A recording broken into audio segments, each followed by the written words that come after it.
ஆண்டவருடைய ஆவி என்மேல் உள்ளது, ஏனெனில் அவர் எனக்கு அருள் பொழிவு செய்துள்ளார். ஏழைகளுக்கு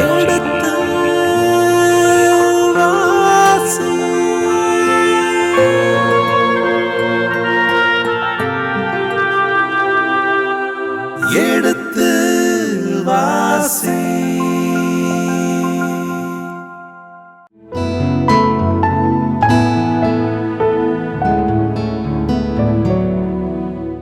இனிய இதயங்களை, குறிப்பேடின் முதல் புத்தகத்தின் 21ஆம் அதிகாரத்துடனான விவிலிய விளக்கங்களுக்குள் நாம் நுழைய இருக்கின்றோம். பாருங்கள், நிகழ்ச்சிக்குள் செல்வோம்.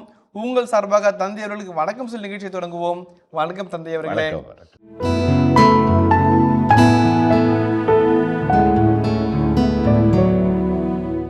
தந்தை அவர்களே, இதுவரை நான் ஒருவருடைய தவறை குறிப்பிட்ட ஆசிரியர் சுட்டி காட்டியது இல்லை என்று சொல்கின்ற பொழுது நீங்கள் முன்னதாக சொன்னீர்கள், அவர் தனிப்பட்ட தவறை சுட்டி காட்டியதே கிடையாது, அது அவர்களுக்கு உபயோகமும் இல்லை, தன்னுடைய சமூகத்தை கட்டி எழுப்ப என்ன வேண்டுமோ அதை தான் சுட்டி காட்டுவார் என்பதை நாம் வாசித்திருக்கிறோம்.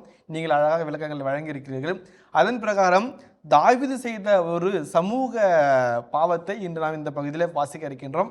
முன்பாக ஒரு பகுதியில் வாசித்தோம், அதே பகுதியிலான இது வருகிறதா அல்லது அங்கு கொடுக்கப்பட்ட தண்டனை வேறாகவும் இங்கு தண்டனை வேறாகவும் இருக்கிறதா, ரெண்டு வீட்டுக்கும் மாறுபாடும் ஒற்றுமை என்னவாக இருக்கும் என்ற ஒரு சந்தேகத்தோடு உங்களை அணுகுகிறேன் தந்தை அவர்களே. இந்த 21ஆம் அதிகாரத்திலே தாவீது மக்கள் தொகை கணக்கு எடுக்கிறார். உதாரணமாக மக்கள் தொகை கணக்கெடுப்பு என்பது சேசார் அகுஸ்துஸ் காலத்திலே முதலாக எடுக்கப்பட்டது என்று புதிய ஏற்பாட்டிலே லூக்கா குறிப்பிட்டு சொல்லுகின்றார். எதற்காக கணக்கெடுப்பு நடப்பார்கள்?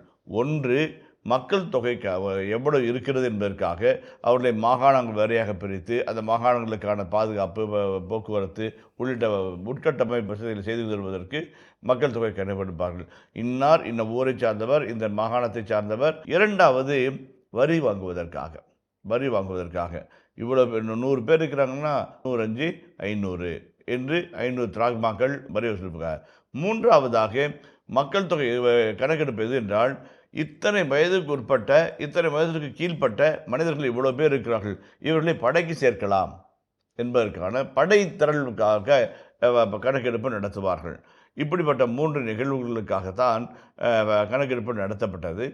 இதை தாண்டி ஒரு சில காரணங்கள் இருந்திருக்கலாம், அது எனக்கு தெரியல. அது வந்து இப்படிப்பட்ட ஒரு சூழலில் தான் தாவீது அரசர் மக்கள் தொகை கணக்கெடுப்பு எடுக்கிறார். அப்போ அதை சொல்ல வந்த ஆசிரியர் தாவீது முடிவு செய்து மக்கள் தொகை கணக்கெடுப்பு எடுக்கவில்லை, சாத்தான் அவரை சோதித்து தூண்டிவிட்டு என்று தாவீதை அப்பழுக்கற்ற மனிதராக காட்டி, ஏதோ சாத்தான் மட்டும் எக்ஸ்ட்ரா அவர் தூண்டிவிட்ட மாதிரி சொல்லி அந்த நிகழ்வை ஆரம்பிக்கிறார். நம்ம வாசிப்போம், அவருடைய புது தன்மைகளை நம்ம செய்து பார்ப்போம். சாத்தான் இஸ்ரேலுக்கு எதிராக எழும்பி இஸ்ரேலரை கணக்கிடுமாறு தாவீதை தூண்டினான். தாவீது யோவையும் மற்ற படைத்தலைவர்களையும் நோக்கி, நீங்கள் போய் பேர்சேபா தொடங்கி தான் வரை வாழும் இஸ்ரேல் மக்கள் தொகையை கணக்கிட்டு என்னிடம் கொண்டு வாருங்கள், நான் அதை அறிய வேண்டும் என்றார். யோவாபு பதிலுரையாக, ஆண்டவர் தம் மக்களை இப்பொழுது இருப்பினும் 100 மடங்கு மிகுதியாக பெருகச் செய்வாராக. என் தலைவராகிய அரசரை, அவர்கள் யாவரும் எம் தலைவரின் பணியாளர்கள் அன்றோ? என் தலைவர் இதை ஏன் நாட வேண்டும்? இஸ்ரேல் மீது பழிவிழ ஏன் அவர் காரணமாக வேண்டும் என்றார். இருப்பினும் அரசரின் கட்டளை யோவாபை பணி வைத்தது. எனவே யோவாபு புறப்பட்டு போய் இஸ்ரேல் நாடெங்கும் சுற்றிவிட்டு எருசலேமுக்கு திரும்பி வந்தார். போருக்கு தகுந்த ஆள்களின் தொகையை யோவாபு தாவீதிடம் அறிவித்தார். வாளேந்தும் வீரர் இஸ்ரேலில் 11,00,000 பேரும் யூதாவில் 4,70,000 பேரும் இருந்தனர். எனினும் அரசரின் ஆணையை வேண்ட விருப்பாய் நிறைவேற்றியபடினால் லேவி பென்யமின் குலத்தாரை யோவாபு கணக்கிடவில்லை.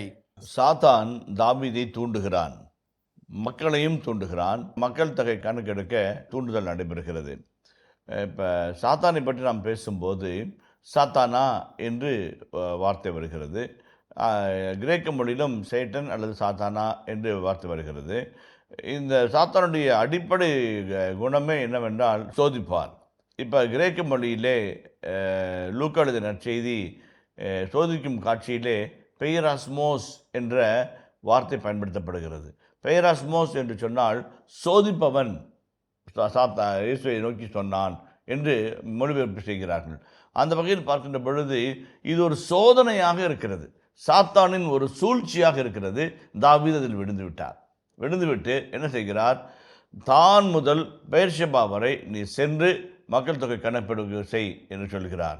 அப்போ யோவாவை பாருங்கள், ரொம்ப அழகாக ஒரு மதியுக மந்திரி போல, ஒரு படைத்தளபதி போல, ஐயா இப்பொழுது இருப்பதை போல 100 மடங்கு மக்கள் தொகை உங்களுக்கு இருக்கட்டும், ஆனாலும் என் தலைவராகிய அரசரே, அவர்கள் யாவரும் என் தலைவரின் பணியாளர்கள் அல்லவா? என் தலைவர் ஏன் இதை நாட வேண்டும்? இஸ்ராயலின் மீது பழிவிட ஏன் அவர் காரணமாக இருக்க வேண்டும்? 3 கேள்வி கேட்குறாங்க. 3 கேள்விக்கும் 3 விதமான விடைகள் இருக்குதுங்க சாமி. ஃபஸ்ட்டு பாருங்களேன், அதாவது என் தலைவர் இந்த பணியாளர்களை கணக்கெடுக்க வேண்டும் என்று ஏன் ஆட வேண்டும்? ஏற்கனவே அவங்க வேலைக்காரங்க தானே, நீங்கள் இட்ட பணி செய்கிறாங்க தானே, போருக்கு போனால் போதானே செய்கிறாங்க, நீங்கள் கணக்கெடுத்தால் தான் போவாங்களா என்று முதல் விடை கேட்கிறார். இரண்டாவது, இஸ்ராயலின் மீது ஏன் வீண் பழி விழ வேண்டும்? இஸ்ராயல் மக்கள்கிட்ட இவ்வளோ மக்கள் தான் இருக்கிறாங்க, அவ்வளோ மக்கள் தான் இருக்கிறாங்க, அல்லது அவருக்கு கணக்கெடுத்து பார்த்து வரி வசூலிக்கிறாரு, வரி வசூலித்து மக்களுடைய வறுமையை தூண்டுறாரு, அதிகப்படுத்துகிறாரு, அந்த ஒரு பணி ஏன் உங்கள் பேரில் வரணும்? அது கேட்குறாங்க. மூன்றாவது, தாவீது அடமண்ட்டாக இருக்கிறார். மிக தீர்க்கமாக சொல்லுவதனால் யோவாபு கணக்கெடுக்க போகிறார். அதாவது முதல் பகுதியை நம்ம பார்க்கிறோம். இந்த வகையில் பார்க்கும்போது யோவாபு புறப்பட்டு போய் இஸ்ராயல் நாடெங்கும் சுற்றிவிட்டு எருசலேமுக்கு திரும்பி வந்தார். அந்த 5ஆம் வசனத்தை வாசிங்களேன். போருக்கு தகுந்த ஆள்களின் தொகையை யோவாபு தாவீதிடம் அறிவித்தார். வாளேந்தும் வீரர் இஸ்ரேலில் 11 லட்சம் பேரும் யூதாவில் 4,70,000 பேரும் இருந்தனர். எனினும் அரசரின் ஆணையை வேண்டா வெறுப்பாய் நிறைவேற்றியபடினால் லேவி பென்யமின் குலத்தாரை யோவாபு கணக்கிடவில்லை. ஓகே, லேவியர்கள் ஆலயத்தில் பணிபுரிகிறவர்கள் இல்லைங்களா, ஆலய பொருட்களை பணிபுரிகிற அவங்கள கணக்கில் சேர்த்தல. பென்யமின் குலத்தார் கடைசி நாம் அவங்களையும் யோவாபு கணக்கில் சேர்த்தல. அவங்கள சேர்த்தாமே இவ்வளோ பெரிய படை இருக்கிறது என்று நினைத்தார். இப்போ இந்த இடத்துல ஒரு அழகான காட்சி இருக்கிறது. என்னன்னா, இதே காட்சியை 2 சாமுவேல் 24 வாசும்போது தாவீது இவ்வளோ பெரிய மக்கள் தொகையை கண்டு மனதில் இருமாப்பு கொண்டார் என்று ஒரு எண்ணம் வரும். ஆனால் இங்கே அப்படிப்பட்ட வார்த்தையே வரல. சாத்தானின் சோதனையினால் தூண்டப்பட்டு அந்த சூழ்ச்சியில் தாவீது விழுந்து கணக்கெடுப்பு செய்கிறார். அந்த யோவாபு நடுநிலையாளராக இருந்து வேண்டாம் ஐயா, இது வேண்டாம் ஐயா என்று சொன்ன போதும் எடு என்று சொல்லி அந்த சாத்தானின் சூழ்ச்சியினால மக்கள் தொகை கணக்கெடுப்பு செய்கிறார். அது அழகாக சொல்லப்பட்டிருக்கிறது. வரி வசூலிப்பது, படைகளுக்கு ஆள் சேர்ப்பது, இவைகள் எல்லாம் இந்த இடத்துல காட்சி பொருளாக வருகிறது. அது இப்போ இந்த கணக்கெடுப்பு கடவுளுடைய பார்வையில் எப்படி இருந்துச்சு, தாவீதின் பார்வையில் எப்படி இருந்துச்சு, யோவாபினுடைய பார்வையில் அது பழிவிட காரணமாக இருக்கலாம். இவங்க எல்லாம் உங்களுடைய வேலைக்காரங்க தானே, நீங்கள் ஏன் இந்த மாதிரி செய்கிறீங்க, எதற்காக இந்த எண்ணம் வரணும்? இதெல்லாம் யோவாபு எண்ணம். தாவீது எண்ணம், தான் முதல் பெத்சேபாவில் மக்கள் தொகையை நான் அறிய வேண்டும். அது இப்போ கடவுள் பார்வையில் என்ன இருக்குதுன்னு பார்ப்போம். இக்கணக்கெடுப்பு கடவுளின் பார்வையில் தீயதாக இருந்ததால் அவர் இஸ்ரேலை தண்டித்தார். தாவீது கடவுளிடம், நான் இந்த செயலை செய்தபடியால் பெரும் பாவம் செய்தேன், உம் அடியானை மன்னியும், நான் மதியீனமாய் செயல்பட்டேன் என்று சொன்னார். இப்போ தாவீதினுடைய அழகான ஜெபம், ஒரு சின்ன ஜெபந்தான், அழகான வார்த்தைகளை பொருத்தி போட்டு திருப்பாடல் 51 நம்ம வாசித்தோம்னா தாவீது மனம் வருந்தி ஜெபிக்கின்ற ஒரு ஜெபத்தை நம்ம பார்க்குறோம். அதே போல ஒரு மனம் வருந்தி ஜெபிக்கிற ஒரு ஜெபத்தை 3 காரணங்கள் கொண்டு அவர் அழகுபடுத்துகிறார். 1, நான் இந்த காரியத்தை செய்தேன், என்னை மன்னியும். இல்லைங்களா, இந்த காரியத்தை செஞ்சேன், அதனால் பாவம் செஞ்சேன், இது செய்யக்கூடாதுன்னு நினச்சேன், சாத்தான் சூழ்ச்சிக்கு வீழ்ந்து இந்த காரியத்தை செய்ததால், இது ஆணுடைய கண்களில் தீயதாய் பட்டதால் நான் பாவம் செய்தேன். முதலாவது. இரண்டாவது, உம் அடியானை மன்னியும், தயவு செய்து உங்கள் அடியானை மன்னியும். மூன்றாவது, நான் மதியீனனாக செயல்பட்டேன், என்னுடைய அறிவு குறைவு. பாவம் என்பது நம்முடைய மனதை மழுங்கெடுக்க செய்ய விடுகிறது. கடவுள் இருக்க வேண்டிய இடத்துல கடவுளுக்கு பதிலாக வேற சப்ஸ்டியூட் போட வச்சுக்கிறது. எரேமியா 2:21 வாசிங்களேன், 2:13 கூட வாசிக்கலாம். எரேமியா 2:13. என் மக்கள் 2 தீச்செயல்களை செய்தார்கள். பொங்கி வழிந்தோடும் நீரூற்றாகிய எண்ணெயை புறக்கணித்தார்கள். தண்ணீர் தேங்காத உடைந்த குட்டைகளை தங்களுக்கென்று குடைந்து கொண்டார்கள். ஊத்து இருக்குது, ஊத்தை வேணான்ட்டாங்க. அந்த வேணான்ட்டு என்ன பண்ணுறாங்க, அவங்களே ஒரு குட்டையை உருவாக்கி அதில் ஒரு ஓட்டையை இருக்குது, இருந்தாலும் பரவாயில்ல இதில் நாங்கள் தண்ணி பிடிச்சிக்கிறோன்னு சொல்கிறாங்க. அப்போ கடவுளை வேண்டாம் என்று சொல்வதும் கடவுளுடைய பலன்களை அனுபவிக்க மறுப்பதும் பாவமாக மாறுகிறது. அதான் இப்போ கடவுள் வேண்டாம், உடைந்த குட்டைகளை தேங்கி தங்களுக்கென்று கட்டி கொண்டான்னு தான் சொல்லுது. அந்த வகையில் பார்க்கின்ற பொழுது தாவீது தன்னுடைய கடவுளுடைய தன் ஞானத்தை விட்டுவிட்டு சாத்தானின் சூழ்ச்சியை பற்றி கொண்டு மதியனாய் செயல்படுகிறான், தீச்செயலாய் செயல்படுகிறான். அதுதான் replacing God with our knowledge and wisdom. என்னுடைய அறிவு போதும், என்னுடைய ஞானம் போதும்னு நான் உங்களுக்கு ஏற்கனவே சொல்லியிருக்கிறேன்னு தெரில. அருமையான ஒரு வாக்கியம். தாமஸ் மெர்டன் என்கின்ற உலக புகழ்பெற்ற ஒரு துறவி எலக்ட்ரிக் ஷாக்கில் இறந்துட்டார். அவர் சொல்கிறாரு, இன்றைய நவீன உலகத்தினுடைய மிகப்பெரிய பாவம்னா என்ன தெரியுங்களா? இன்றைய நவீன உலகத்தின் பாவம்னா என்ன தெரியுங்களா? இன்எஃபிஷியன்சியோ இன்சஃபிஷியன்சியோ கிடையாது. முடியாமல், இயலாமல், இல்லாமல், அதில் பிரச்சனை. The problem of the modern world is not inefficiency, insufficiency, but rather the problem is sufficiency and efficiency. எஃபிஷியண்ட்டாக இருக்கும். நீங்களே எடுத்துங்களேன், உங்கள்கிட்ட சொல்கிறேன், பிரகாஷ் நாளை காலையில் ஒரு 200 ஃபாதர்ஸ் வராங்க, ஒரு மீல்ஸு அப்புறமேட்டு ஒரு சின்ன அவுட்டிங் ரெடி பண்ண முடியுமா அப்படின்னா 1 மணி நேரம் உட்காந்து ஃபோனு 15 பேருக்கு பண்ணிங்கன்னா ரெடி ஆகிடும். இருந்த இடத்துல உட்காந்துட்டு டக்கு 4-5 பேர்த்த கேட்டு வேலை எது கம்மியாகுது, இது டிரான்ஸ்போர்ட் ஃபெசிலிட்டிஸ் நல்லா இருக்குது, டக்குன்னு முடிச்சிடுவீங்க. எஃபிஷியன்ட், ஸோ எஃபிஷியன்ட், எதை வேணாலும் சாதிப்பீங்க நீங்கள். அதே போல் சஃபிஷியன்சி என்ன குறைச்சலாக்குது? நேரத்துக்கு சாப்பாடு இருக்குது, நல்ல ஒரு அப்ரிசியேஷன் இருக்குது, வேலை இருக்குது, ஒரு வேலை செய்யக்கூடிய நல்ல ஒரு சூழல் இருக்குது, ஒரு ரம்மியமான ஒரு கலாச்சாரம் நம்ம மத்தியில் சுற்றி இருக்குது. சஃபிஷியன்ட்டு. நம்ம எஃபிஷியண்ட்டாகவும் சஃபிஷியண்ட்டாகவும் இருக்கிறதுனால என்ன ப்ராப்ளம்? எது கடவுள்னு கேட்குறோம். போதும், இதெல்லாம் போதும், இதுக்கு மேலே என்ன வேணும்? கடவுள் எதுக்கு என்று ஒரு கேள்வி வருகிறது. அவர் இந்த வாக்கியத்தை முதன்முறையாக நான் படித்த போது அதிர்ந்து போனேன். ஏன்னா மாற்று கலாச்சாரத்தை சொல்கிறார், பத்தாமல் போனால் இல்லாமல் போனால் தான் கடவுள் தேடுவோம் அப்படின்னு. இருக்கும்போது இல்லாமல் போது நம்ம கடவுளை தேட மாட்டோம். நன்றி கெட்டவர்களாய், மதி மயங்கியவர்களாய், மனம் மாறியவர்களாய், இன்பத்தை தேடுகிறவர்களாய், நுகர்வு கலாச்சாரத்தின் மனிதர்களாய் மாறிப்போய் நோ நீட் ஆஃப் காட் என்று சொல்லுகின்ற ஒரு நிலைக்கு உள்ளாகி போவோம். அதுதான் இந்த இடத்துல தாவீது. எல்லாம் இருந்துச்சு, அவ்வளோ பெரிய மக்கள் தொகை, அவ்வளோ பெரிய படைத்திரள், அவ்வளோ பேர் படைக்கு, அவ்வளோ பேர் வரிக்கு, அவ்வளோ பேர் எண்ணிக்கைக்கு. போதும், சாத்தான் தூண்டிவிட பாவத்தில் விழுந்தார். அதுதான் எஃபிஷியன்சி அண்ட் சஃபிஷியன்சி இனஃப். அப்போ கடவுள் தேவையில்லை. நமக்கு முன் பகுதியில் 18ஆம் அதிகாரத்திலும் 19ஆம் அதிகாரத்தில் பார்த்தோம், தாவீது சென்றவிடமெல்லாம் கடவுள் அவருக்கு வெற்றியை தந்தார். இங்கே என்ன நினைக்கிறாரு? படையினால் வெற்றி கிடைக்கும் என்று தாவீது நினைக்க ஆரம்பிக்கிறார். எவ்வளோ பெரிய பாவம்! கடவுளை தள்ளி போட்டுட்டு வெற்றி தந்த ஆண்டவரை விட்டுவிட்டு படைக்கலங்களினால் போர்க்கருவிகளினால் பல நம்ம வெற்றி வரும் என்று நினைக்க ஆரம்பிக்கிற ஒரு காரியம் கடவுளுடைய பார்வையில் தீயதாக இருந்தது. இரண்டாவது, மக்கள் தொகை கணக்கெடுக்கும் போது அதில் பிள்ளைங்க கைம்பெண்கள் எல்லாரும் கணக்கில் சேர்த்து வரிகுடு. ஒரு விதவை கைம்பெண் 2 செப்பு காசுகளை ஆலயத்தில் போட்டாள். ஏன் போட்டாங்க? சட்டம் சொல்லுது 2 செப்பு காசு நீ போடு. அவள் பிழைப்புக்காக அத்தனையும் போட்டாள்.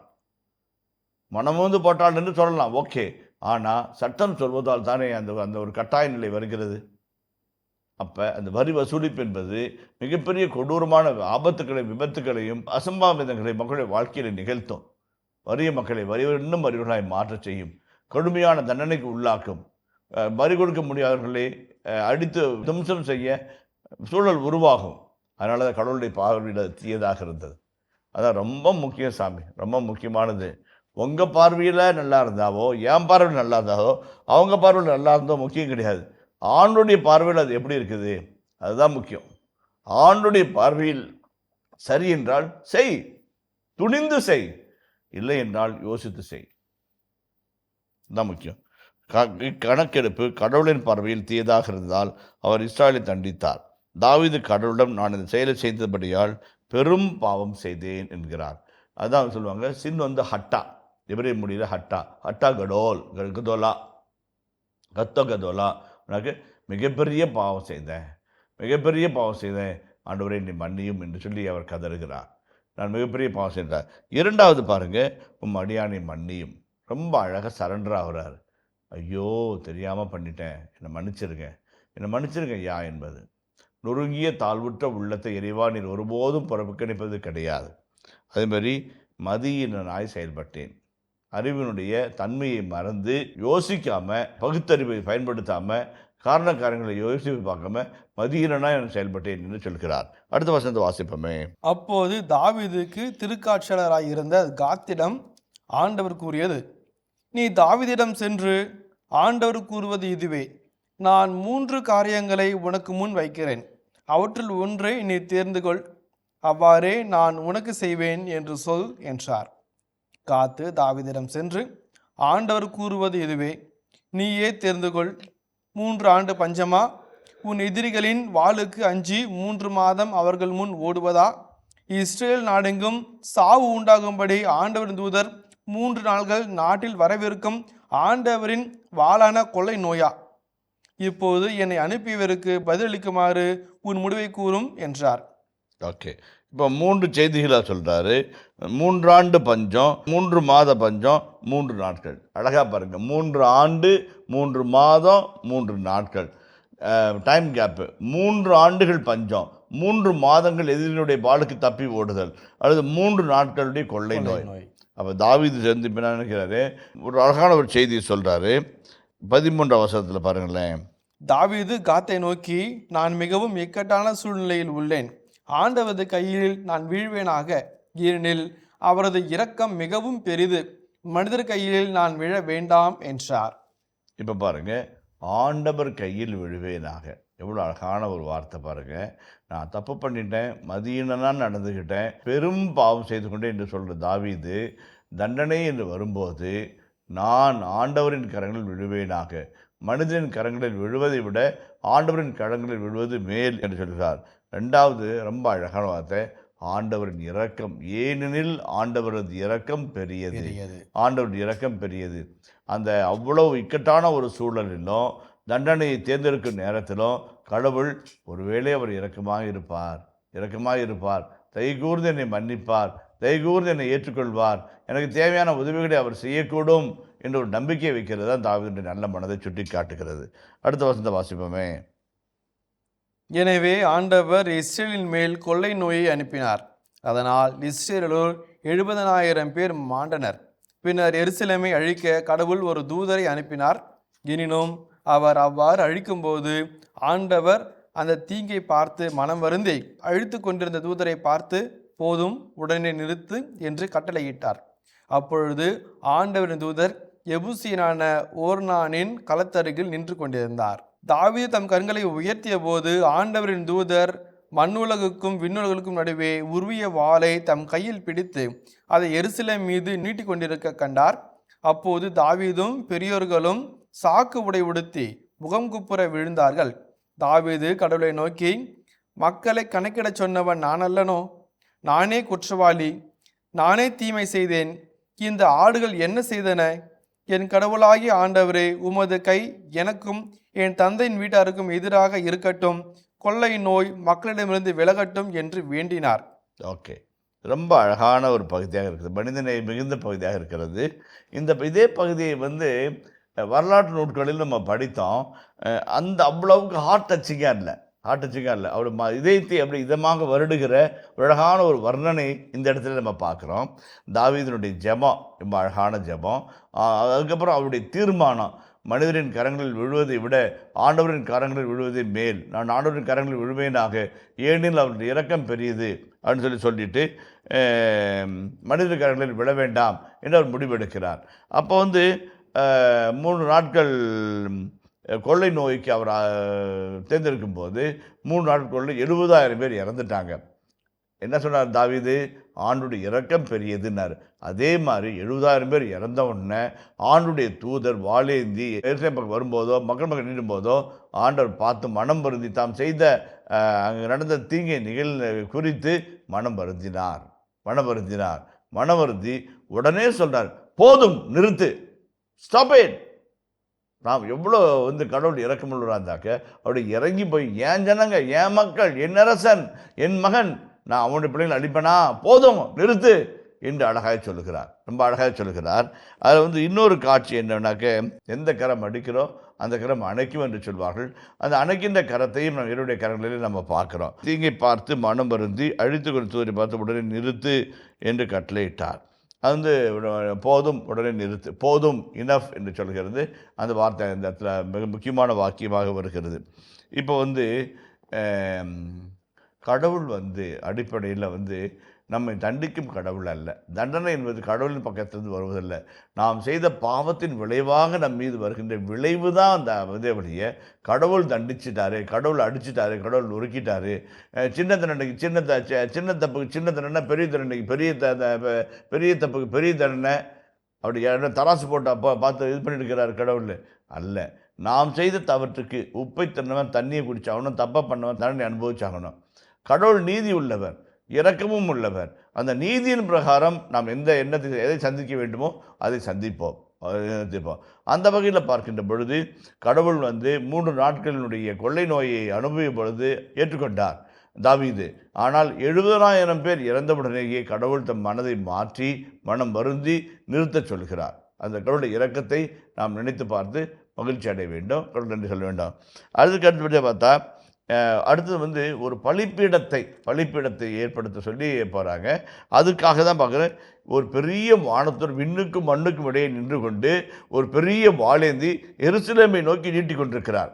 எருசலேம் கடவுளின் நகரம், கடவுள் வாழும் இல்லம், அங்கே கடவுளுடைய இல்லம் கட்டப்பட போகின்ற இடம், அதற்கான பொருட்கள் எல்லாம் சேர்த்து வைக்கப்படுகிற இடம், அதை நோக்கி வாளை ஓங்குகிறார். இனிய இதயங்களே, எடுத்து வாசி நிகழ்ச்சியில் குறிப்பேட்டின் முதல் புத்தகத்துடனான விவிலிய இறை வசனங்களுக்கு செவிமடுத்துக் கொண்டிருக்கின்றோம்.